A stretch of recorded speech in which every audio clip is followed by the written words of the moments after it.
আসসালামু আলাইকুম প্রিয় দর্শক, কোরবানি আমাদের খুবই সামনে।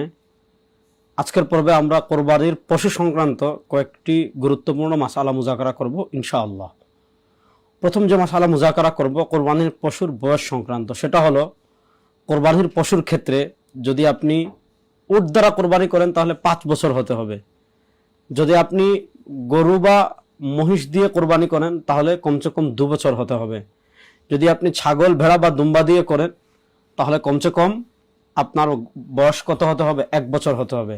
এক্ষেত্রে একটা বিষয় হলো, যদি ভেড়া বা দুম্বার বয়স 6 মাস বা তার থেকে একটু বেশি হয়, বা 1 বছর থেকে একটু কম হয় কিন্তু 6 মাসের থেকে বেশি হয়, কিন্তু দেখতে যদি ওইটা 1 বছরের মতো হয় তাহলে সেটা দিয়ে আপনি কোরবানি করতে পারবেন। কিন্তু ছাগলের ক্ষেত্রে সেটার বয়স পরিপূর্ণ একই হতে হবে। 1 বছরের থেকে কম হলে আপনি সেই পশু দিয়ে কী করতে পারবেন না? কোরবানি করতে পারবেন না। 2 নম্বর হলো, পশুর আমরা জানি এই কোরবানির পশুর পা 4টা হয়।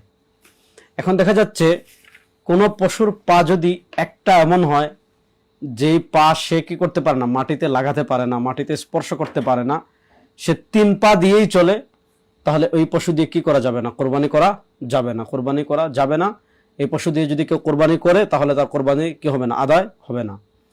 এরপর আসেন, পশু খুবই দুর্বল অথবা খুব রোগাক্রান্ত।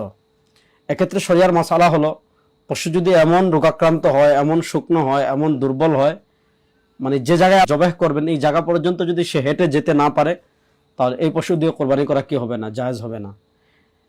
এমন পশু যে পশুর দাঁত নেই, অথবা কিছু দাঁত আছে কিছু দাঁত নেই, এই পশু দিয়ে আপনি কোরবানি করতে পারবেন কিনা?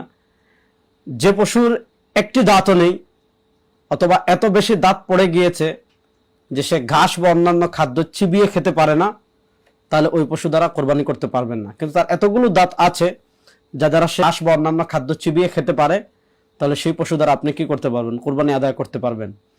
কোনো পশুর শিং যদি একদম মস্তিষ্ক থেকে মানে গোড়া থেকে উপড়ে যায়, ভেঙে যায়, এবং এর দ্বারা তার মস্তিষ্ক ক্ষতিগ্রস্ত হয়, তাহলে এই পশু দ্বারা কোরবানি করা যাবে না।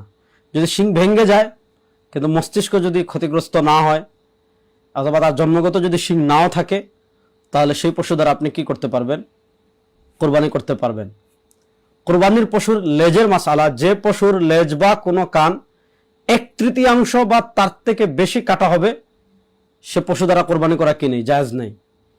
আর যদি এর চেয়ে কম হয় যাবে, তবে হ্যাঁ, জন্মগত যদি কান ছোট হয় তাহলে সেই পশু দ্বারা আপনি কি করতে পারবেন? কোরবানি করতে পারবেন। এই হলো কোরবানির সঠিক পশু সংক্রান্ত মাসালা। আমরা যারা পশু, গরু, ছাগল, ভেড়া, দুম্বা ক্রয় করব, ক্রয় করার ক্ষেত্রে এই বিষয়গুলো খেয়াল করব। আমাদের দেশে একটা কুসংস্কার আছে, সেটা হলো কোরবানির পশু দাঁত দেখে মনে করে দাঁত পুরাপুরি উঠে গেলে এটা দ্বারা কোরবানি করা যাবে। দাঁতের সাথে কোরবানির পশুর সম্পর্ক না, কোরবানির পশুর বয়সের সাথে সম্পৃক্ত।